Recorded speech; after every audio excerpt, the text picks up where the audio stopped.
La gestion du deuil en milieu de travail est encore très tabou au sein des entreprises. Plusieurs d'entre elles n'ont pas d'outils pour soutenir un employé en deuil d'un proche ou même d'un animal de compagnie, par exemple. Est-ce qu'il serait pertinent de développer ou d'instaurer une politique de gestion de deuil dans les milieux de travail? Une équipe de chercheurs en Suisse s'est penchée sur la question et a développé un guide à cet effet.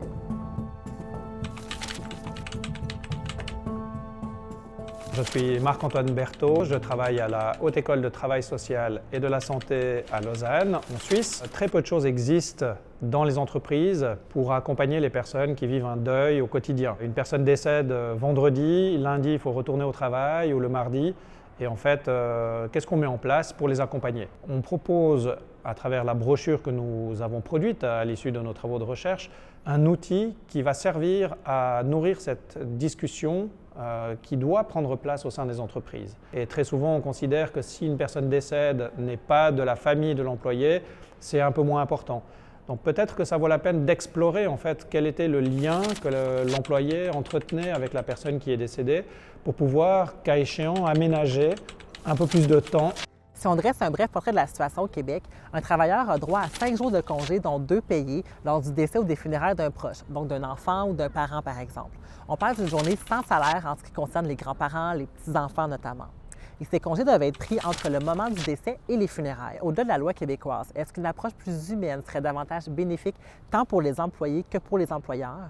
Je suis un sociologue du travail. Mon spécialité, c'est la gestion des situations critiques. Je trouve que parfois, avoir 1 jour ou 2 jours et que ce n'est pas payé, ou par exemple, quand la personne, l'enfant est disparu, donc vous allez en avoir un congé de 2 ans, mais c'est non payé.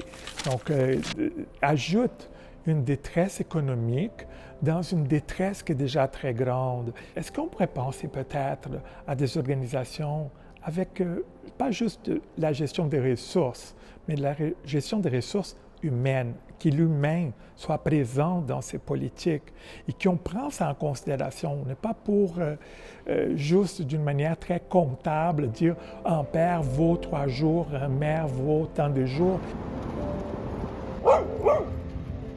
Les animaux, un chat, un chien, c'est aussi un objet d'amour. Peut-être ce serait intéressant de dire, écoute, nous ici, on prend soin de notre monde. Si votre chat ou votre chien est décédé, on peut penser à donner un jour. Le guide va être disponible dès le mois de juin.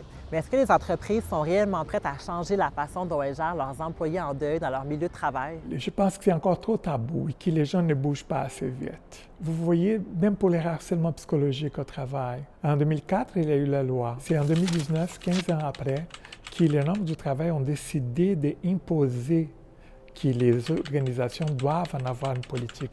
Une amorce de discussion sur cette thématique qui est souvent trop débattue entre 2 portes et dans l'informel et qui mérite une place, je pense, beaucoup plus soutenue car c'est une réalité vécue par beaucoup de personnes dans la population générale.